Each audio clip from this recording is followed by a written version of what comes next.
बिस्मिल्लाहिर्रहमानिर्रहीम। उर्दू में एक यूट्यूब चैनल के प्यारे दोस्तों, अस्सलामु अलैकुम।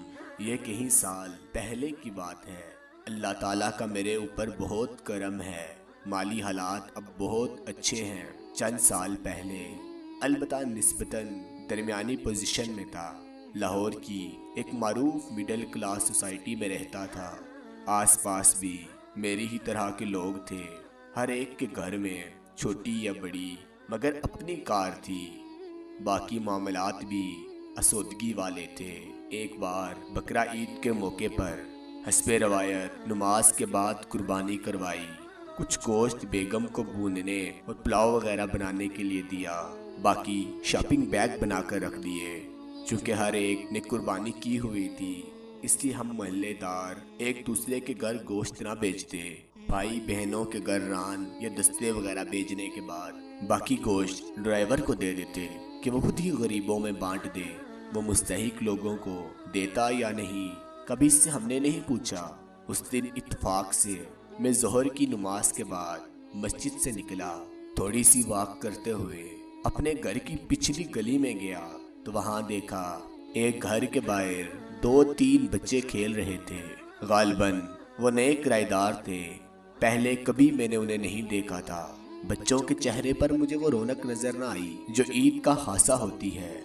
मैंने करीब से गुजरते हुए ऐसे ही हल्के फुल्के अंदाज में कहा, बच्चों आज तो खूब मजे मजे के खाने खाए होंगे, भुना हुआ गोश्त, ब्रोस्ट वगैरह। उनमें से निस्बतन छोटी बच्ची के मुंह से बेसाख्ता निकला, हमारे घर तो आज भी दाल पकी है।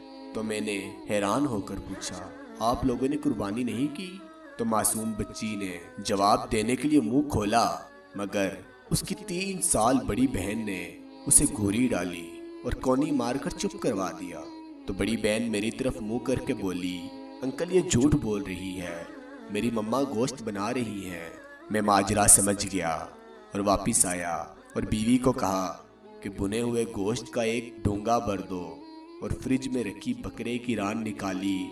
एक बड़ी ट्रे में ये चीज़ें रखी, इसे रुमाल से ढांपा और खुद ही बाहर निकला और उस घर के दरवाजे पर दस्तक दी। एक 35-40 साला साहिब बाहर निकले। उन्हें मैंने ये ट्रे थमाई और अपना तारुफ करवाया और कहा कि ये आपके लिए ईद का हिस्सा है। उनकी आंखों में बेअख्तियार आंसू आ गए।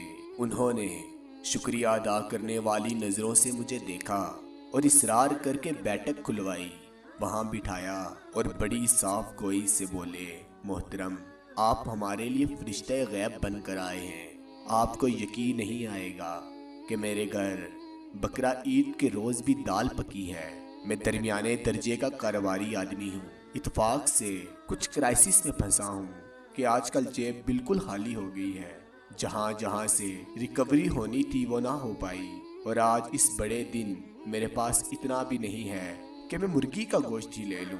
मेरा ख्याल था कि कोई हमसाया मेरे घर गोश्त का हिस्सा भेजेगा, मगर गालिबन यहाँ तो कोई रवाज ही नहीं। आप न जाने कैसे आ गए। इन साहब की ये बात सुनकर मेरी तो ये हालत थी कि काटूं तो लहू नहीं।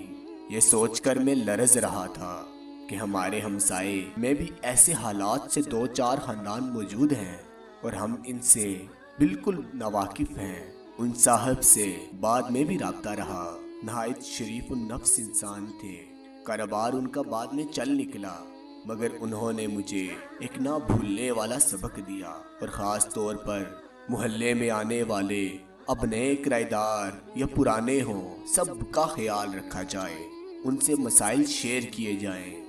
क्या पता कौन सा सफ़ेद पोस्ट घराना अपना भरम रख रहा हो, भूखा रहकर पेट भरे होने का तासुर दे रहा हो, जिनके हालात ऐसे नहीं कि कुर्बानी कर सकें मगर इसका एतराफ़ भी नहीं कर सकते, अपनी गरीबी का ढंढोरा भी नहीं पीट सकते।